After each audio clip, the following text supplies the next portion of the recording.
Pilipino. At kapag kumakain na, uy, kain ka na. Kasi tapos na kami. Pero umiikot na yung paningin kasi mas mahalaga ang bisita.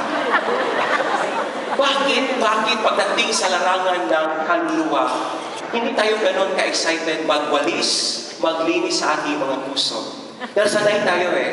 Eh naman, simba na naman yan. Pwede naman puntahan araw-araw. Emmanuel lang, nandiyan siya kasama, nandiyan siya palagi. Yun din ang other side. Pero Emmanuel means, sa una pa lang, at bago magtapos ang anumang gawain sa buhay, isama na palagi ang Panginoon.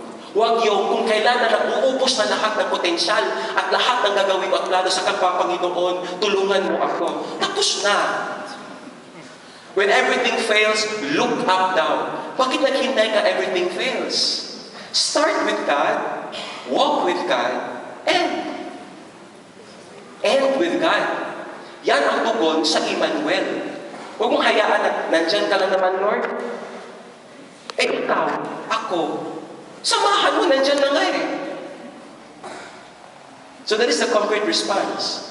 In a very symbolic manner, sa isang magandang tanda ng ating kultura, sasamahan natin ang Inang Maria sa siyam na araw na ito para pagsilang ng Panginoon sa 25. Ang problema, at patapos na ako. Pagdating ng 25, wala na magsimba.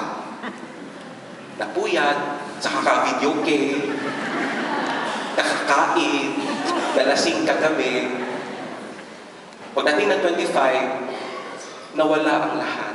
Parang isang linggong pag-ibig lang. So kaya nandito ang mga pare, salita na nagmimisa, para paalalahanan tayong lahat, pati ating mga sarili, ng paghahanda, ang paniniwala sa Emmanuel. Hindi yung, nandyan ka lang naman, Lord. Sasabihin natin, nandito ako, Panginoon. Magkasama tayo.